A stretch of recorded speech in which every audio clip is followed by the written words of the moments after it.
Hello, everyone, and welcome to today's episode of At Peace With. Our focus for today is to find peace with health issues. And I've got the lovely Vicky Montague with me to have a little chat about that today. The understanding that I share in these recordings is a spiritual understanding. Um, it's a conversation about psychological innocence, and it's that understanding of our psychological innocence that unlocks the potential of our true self. So that's kind of the undercurrent for all of the things that you will listen to in the podcasts.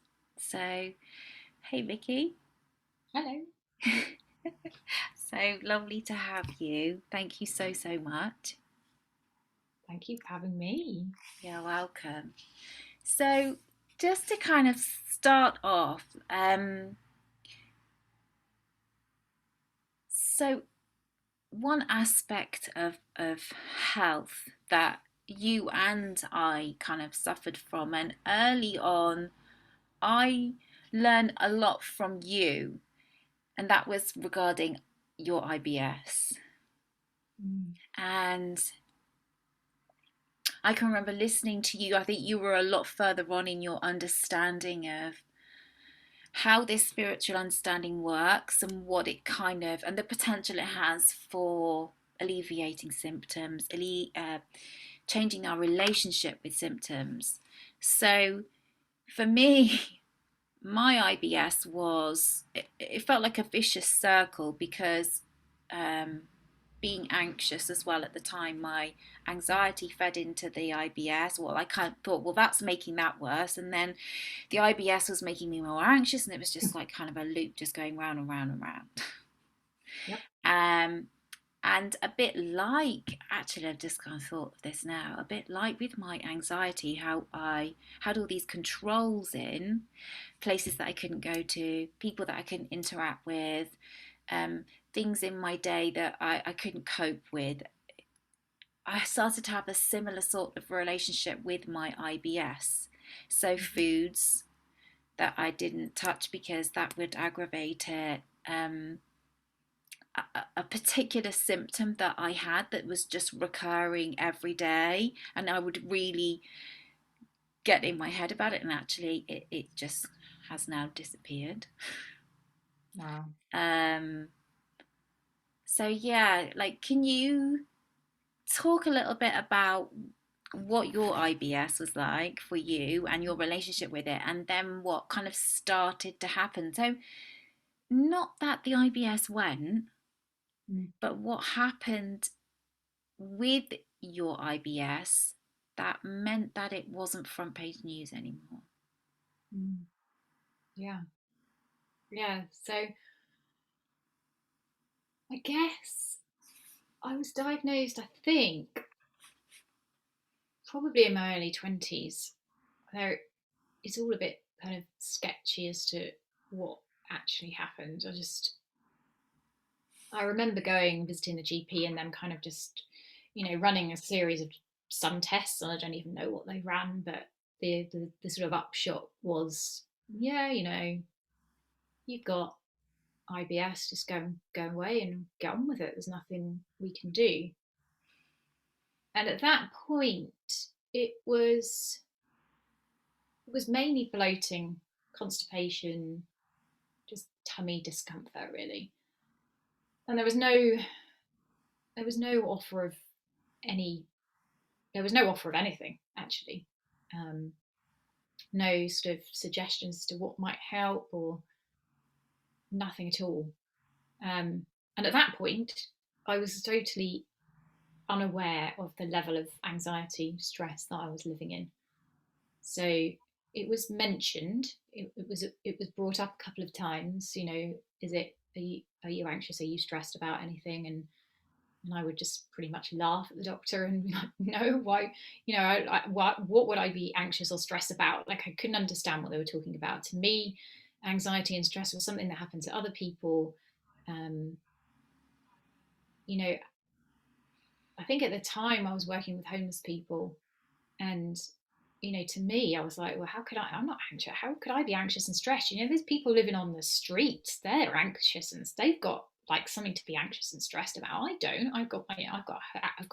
I've got family. I've got friends. I've got food. I've got everything I could possibly want. Why could I? How could I be anxious and stressed? So I just dismissed it. It was, that's not me, and that's not what's causing my IBS. Totally, like, no, no, definitely not. And so I just kind of get on with it. I think I just that it was just that's what you've got, so just get on with it. And it kind of came to a head when I went traveling with my husband in South America, and we had 6 months there. And looking back, my levels of anxiety were probably heightened because we were, although it was a fabulous trip, we were traveling independently, and we didn't have plans, and that was all quite uncomfortable for me because I quite like plans, but I purposefully put myself in these positions where I would get out of my comfort zone and do these things that felt uncomfortable. But obviously the inevitable impact of that would have been that I was under heightened levels of anxiety within my body, which I was not aware of. Anyway, during that 6 months, the IBS got a lot worse, to the point where I couldn't I couldn't really eat because the bloating was so bad. It felt like I had already eaten like a 10-course meal when I literally put nothing in my tummy. Mm-hmm. Um, and it was so swollen and so hard and so uncomfortable that I just couldn't face putting anything else in there. So when we came back from that trip, I'd obviously lost quite a lot of weight, and went back to the GP, and they ran some more tests, and they did test me for celiac disease then, um, because I had kind of made an association between eating wheat and having this serious bloating. And whilst we were in South America, I was vegetarian, and a lot of my diet was kind of Italian based food. So it was loads and loads of bread. So, that to me seemed like a possibility. And so I took wheat out of my diet at that point, and it did make a big impact on the bloating, and that got kind of settled down quite a bit.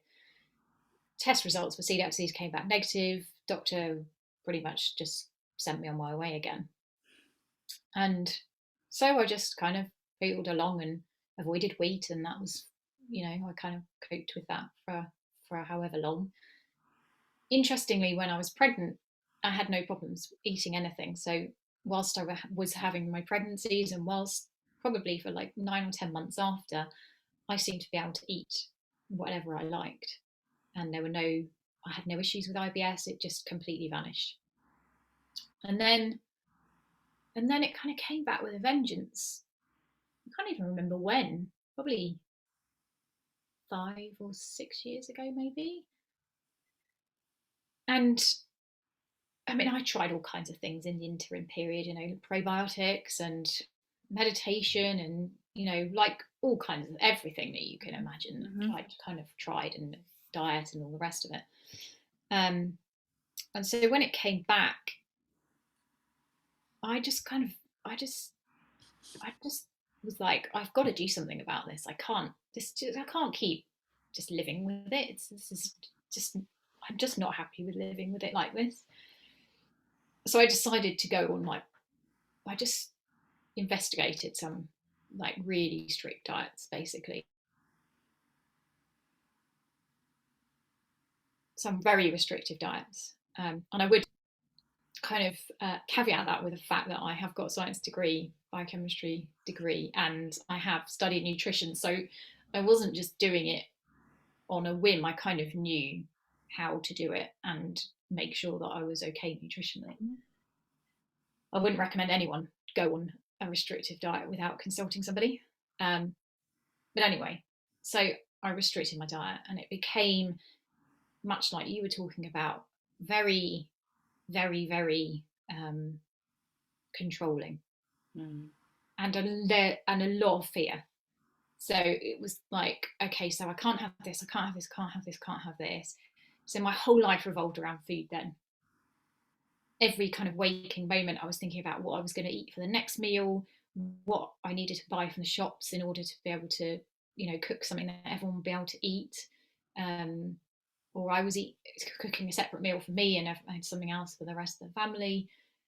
Just, and all of it based out of fear, because if I ate one of those things, then it would make it worse. Because actually, incidentally, what happened is when I took quite a lot of different things out, I won't go into the detail, but I did find that my body settled down. The bloating kind of really went down, and I got more energy, and I did feel a lot better in myself.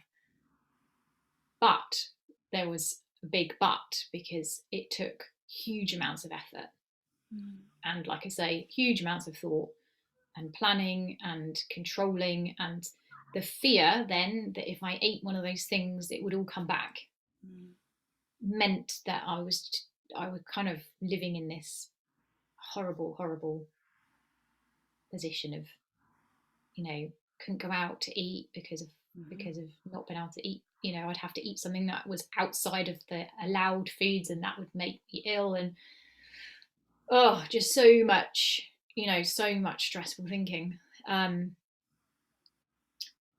I don't know at what point I just kind of got to a point I was like, I just can't do this anymore. Just can't keep restricting my diets. It made me really miserable. Yeah. Although I was kind of physically feeling better, mentally I was really not at all, and I was really struggling there. Exhausting. It's exhausting, isn't it? To Yeah, put that much control into something as simple as just putting fuel in your body. yeah. And it just didn't. I guess it got to a point where I was like, something's just not right here. Mm, Like this, it shouldn't be this difficult. yeah. And I don't know at what point. I think I kind of I was still restricting certain items of food, but I kind of reintroduced some, but I still had a lot of fear around the ones that I'd reintroduced when I came across the three principles. And I had no idea what I was listening to. I mean, I listened to podcasts and I would listen to people on YouTube and I would read books, and I had no idea what they were talking about, but there was something that kept me coming back to listen to more. Um, and then I don't know at what point, but at some point I just kind of relaxed about it all. Like I kind of got to a point where I was like, oh, I seem to be eating cheese and milk, and like I hadn't really deliberately thought, oh, I'm going to start eating those things, but I just was eating them, and the control freakery, the fear, the all that stuff had gone. Um, You see, because that's where I met you, I think, at that point. And mm, the thing is, like, when we first met, we met on an intensive. So we were at a hotel having training over 3 days, and I'd read a bit about you before because both of our daughters have celiac, and on your website, so I do the whole gluten-free thing too. So on your website, I remember reading your story about your journey with IBS and thinking, oh my God, that's great. So when we get there and there's food issues and stuff, I've got someone else. So I'm not going to feel like, because I was exactly like that. So I thought, oh, thank God. However, when we got there, I can remember um like the first meal that we had, like they made these scones and there was cream, and like we got some gluten-free ones, and I think I said, oh, you're gonna have cream, and you were like, yeah, yeah, and just like, and I'm kind of looking at you thinking, oh my God, she's putting cream on her. And then I was like, oh, okay. I'm thinking, well, that's really brave. yeah, And then I can remember we went out one evening to a pub or like sat in where we'd get our lunch, and there were things that you were ordering that like I just would never have like touched. yeah, yeah, And I think I would probably go, oh, you're gonna yeah. And I could just see there was no thinking. There was yeah, no thinking about it. On your Whereas in my head I was like, oh my God, but isn't that going to make her feel really poorly? Or yeah, so I yeah, think kind of that's where and seeing you like that kind of started me on a little bit of a, so what was it that you saw or felt, or what was it that had you eating things that you wouldn't have normally eaten? Do you know, it's really funny because I don't really know. Like I say, it wasn't like I deliberately that I saw something and then everything changed. It wasn't like, people talk about having an insight and then everything changes and their Yeah. whole life's different. And I'm like, that doesn't happen. Like Yeah. that's never happened to me. But I don't know what exactly I heard, but it was something that made me see that no matter what was going on, I was okay. So I could have bloating. And without me adding loads of meaning to that and like, oh my God, I've eaten the wrong food again. Look at me. Aren't I so stupid? Like, what? I know that I can't eat that. And now I'm bloated again. And it's my fault. And I shouldn't have eaten that. And I must never eat it again. And I just didn't have that. It was Mm, like, oh, my tummy's bloated. That's it. Like the need to create a story about that dropped away and has stayed away. Like occasionally it will come in, occasionally I get caught up. So recently I've had another bout of really bad eczema on my hands. Now, this is something again that's disappeared during my exploration of the three principles. I was having huge reactions to food, both in my gut but also in my skin. And I would have like huge, like, like I don't know, rashes would come down my neck after and on my across my chest when I ate, and like I'd have this just. I've got pictures of, and I look back at it was really weird. About a year ago, I was just flicking through my phone, like going back through photos, deleting stuff, and I came across these photographs from I don't know 2 or 3 years ago of just these huge red like marks all on my arm that were really itchy and angry and red, and that's the sort of thing that would happen to me when I eat food. So I then had this habit, which we tend to have, of looking outside and kind of going, right, it must have been that caused it. So that I've got to stop having that thing. And what I found just falling away was that I didn't feel the need to make up a reason for my symptoms. It was like, oh, okay, I'm bloated. Um, so I'm bloated. Like I'm okay. Like it's gonna go. I know it will go because it mm, comes and it goes. That's just what it does. And when my eczema came back, it was very interesting because I fell back into that. Oh my god, what does that mean? Like something. What have I done? Like something. This has been gone for years. So yeah. what have I done? What have I eaten? And my head went straight into that. And then over the last couple of weeks, I've let go of that and I've let go of the kind of I don't know. Oh, let's try this potion. Let's try this cream. Let's put gloves on at night. Let's perhaps I'm washing my hands too much. Let's see if I can wash them a bit less. And I've let go of all of that. And I don't know whether you can see, but Yeah. they were really red. And it's all settling down. And it's like I don't feel the need to to make associations. I know that my whatever my body's doing, it's not a mistake. Mm, Like it's just talking to me in the best way it can. And I've still got a lot of listening to do because I'm still getting bloated and I still occasionally get constipated and I still clearly occasionally get eczema flare ups. And so, but my understanding's changed such that I don't see it as a problem. I don't see it as something that needs fixing. I see it as a conversation that that I need to have with my body, that I need to listen and pay attention. yes, it's like an invitation to see something that we may not have seen. or we may have seen and just forgotten innocently. It's so for me, one of the, apart from the IBS, the other thing, the other health thing was migraines. And Mm.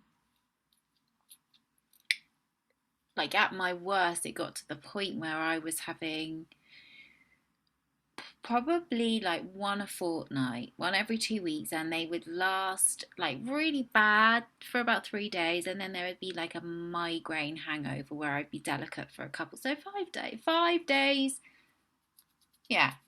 So it was pretty constant and pretty relentless. And the story I had was when I've got a migraine, I can't do anything. I can't Yeah, eat anything. I have to go to bed. I can't be a mum. I can't cook for the kids. I can't do all the normal stuff. Someone's going to have to come and take over. yeah, And this is going to be the case for 3 days. So, like, scrap everything out in my diary. Whatever I've got, but I've got to take 3 days. It takes 3 days. It's always 3 days. 3 days. yeah, yeah, And everything was fixed and true. These were the rules of my migraines. yeah, And it's like, for as long as I had those rules, then that's what it looked like. And then yeah.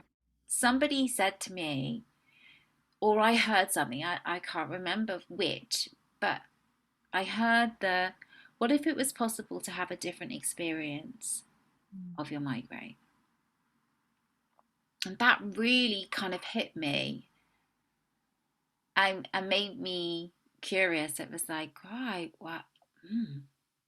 I'd started to see with the principles my anxiety shift and change, and all the rules I had about that started to kind of crumble. So I was in a place where I was like, well, if it can be that way for that, then what if it could? And then I can remember the migraine started, and I didn't take myself to bed. I didn't cancel anything. I found myself cooking dinner for the kids like I would normally be. Yeah, I took things a bit easier, but I was joking and laughing and messing around like I normally would, rather than, no, no, don't talk to me, just leave me alone, shut the door, leave the blight, I'm having a migraine, this is 3 days. And what happened was it just, the following morning I woke up and it wasn't there. It Mm. just lasted a day. And And that's what I noticed happening over the last couple of years. Yeah, they happen, but sometimes they might just last a few hours. Mm. And I'm always amazed by the fact that I can go to bed and I wake up and it's not there, because this is only day one and there should be day two and day three. And where were they? Yeah, And then a couple of weeks ago, it came back like your eczema for 3 days, like it used to be. yeah, yeah. And to me, it's like, it's a nudge. It's a little bit of a nudge to me to come back to seeing the truth about myself that I've kind of forgotten. I've gone off. And I think sometimes these things that we feel in our bodies, or like experiences we get, like psoriasis, migraines, IBS, they're just our body trying to communicate with us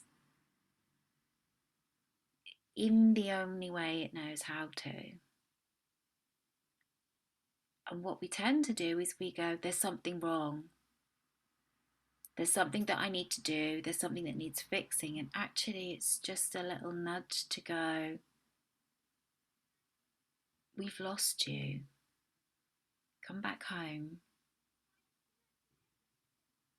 You know? It's such a game changer. The to to see that to even consider that your body's not wrong, that your body's not against you. That's how I felt. Like, it's me against my body. It's me against this Yeah. thing, this IBS. It's like in the way of me living happily.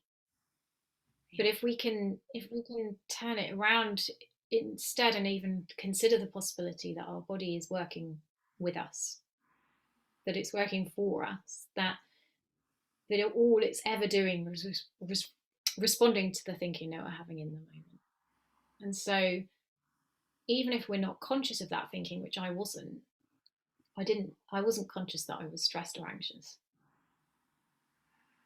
but my body was telling me Mm. by giving me symptoms. Yeah. And I didn't know that. So I just tried to hide the symptoms. So I just tried to squash the symptoms. Yeah. It's like I have headache issues. I had headache issues for a long time too. And, I'd get a headache, and the first thing I'd do would be take a tablet to get rid of it. I needed to get rid of the symptom because I needed to carry on with my life.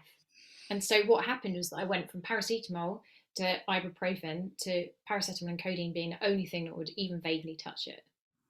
And, I could see that escalation Yeah. going on had I not woken Yeah. up.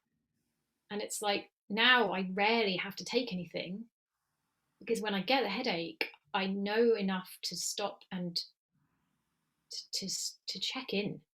Like, okay, I've got that headache. So what is my body trying to tell me? And I don't know. Most of the time, I have no idea. But I know it's trying to tell me something, and it's Yeah. trying to tell me that my head's been really busy. And even if I didn't know my head had been busy, Yes. it's given me a little gentle Yeah. suggestion that it has been Yeah. busy. So it's kind of like, in some ways, this understanding has a, like, I don't know what you think about this, but it feels like it has a two-pronged, like attack. A two, not even that, like a two-way approach in order to help us with health issues. So first of all, to see that some of the things that we may struggle with are just an invitation to connect, are an invitation to get present. They're not inviting us to do anything, to we're not broken, we don't need fixing. It's that. The other thing is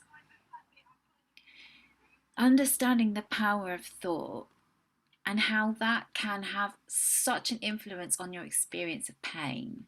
Yeah. So when I used to have migraines, all I thought about was the pain of the migraine. Yeah, and you're like, this hurts. I really hate this. Yeah, yeah, yes. And so that invitation to get, could it, would it be possible to have a different experience, kind of involved also me not taking the migraine thinking seriously, not engaging with it. And what happened was the pain changed. Yeah, yeah. Like, incredulously, how can that happen? But also, how many times, like, everyone will have a reference point for this, where they've hurt themselves, or they've experienced some sort of pain, and then something's happened, like an emergency's happened, or they've had to, I don't know, sort a child out or whatever, and that pain is forgotten in that moment. And then as soon as that thing has been dealt with, it's like, oh, my back, or oh, my foot's really hurt. But and like car accidents, you hear of people who are in an accident, or any accident, when they seriously hurt, they're very damaged physically, but Yeah, they're able to get themselves to safety before they feel it, yeah, because their focus is on survival. yeah. And then the thinking kicks in, like, oh shit, I've got a bone sticking out my Yeah. leg. That really hurts. But But until that point, how helpful is that? People that suffer with chronic pain that probably spend, 99.9% of their day thinking about their chronic pain, which is then really chronic and very painful. in the same way that we spent 99.9% of our time thinking about food, Yes. Yeah. and then all we could experience were our symptoms. Yeah.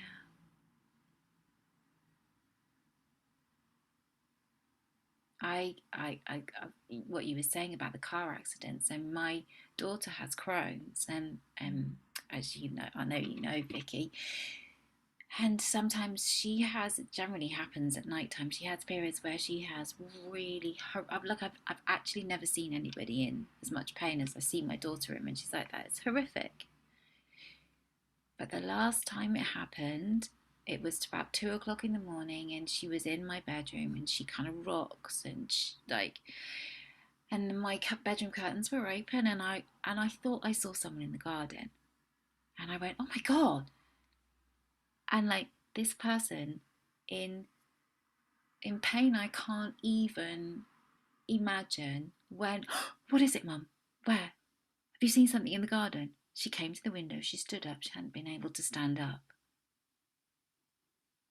And then I kind of went, oh god, it's just a bush, Lou. It's nothing. And she went back, sat down, started rocking, and the pain was back. But in that moment, she wasn't Yeah. in pain. Yeah. Now, I'm not saying that what she was experiencing went, but her experience of it changed because the thinking that she was having wasn't related to the pay to that. It was something else. She was having a different experience, one of fear, probably. Yeah. And what I love about what you're saying is that, and this is, it's like an area that's ever evolving for me, but the whole idea that wherever our consciousness is what we are focused on. So when our consciousness is focused in, it's like it can be like a pinprick size. You can focus your consciousness on the tip of your toe. Like you can be aware of just the tip of your toe, or you can be aware of your whole body, or you can be aware of your whole body in the room, or you can be aware of your whole body in the room in your vicinity. Like, Mm, but our consciousness is when we really see that it's expansive. There's no edges to it.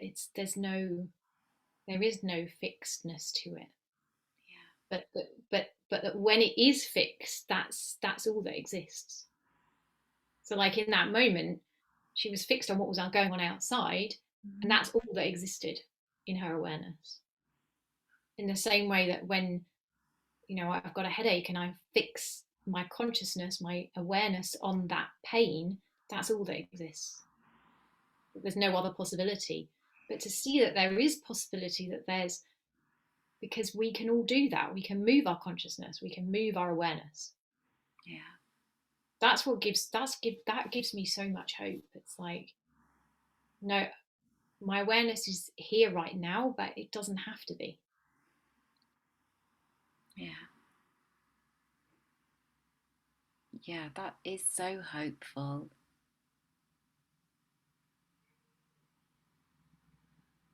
And actually, probably on that note of hope, that's the perfect note to end. Thank you so much, Vicky. That's just beautiful. Well, thank you for having me. It's always a pleasure to talk to you. All right, lovely. Well, take care, and Yeah. yeah, see you all, and hopefully you, Vicky, too, soon. See Yeah. you then. Take Definitely. care. Take care. Bye. Bye.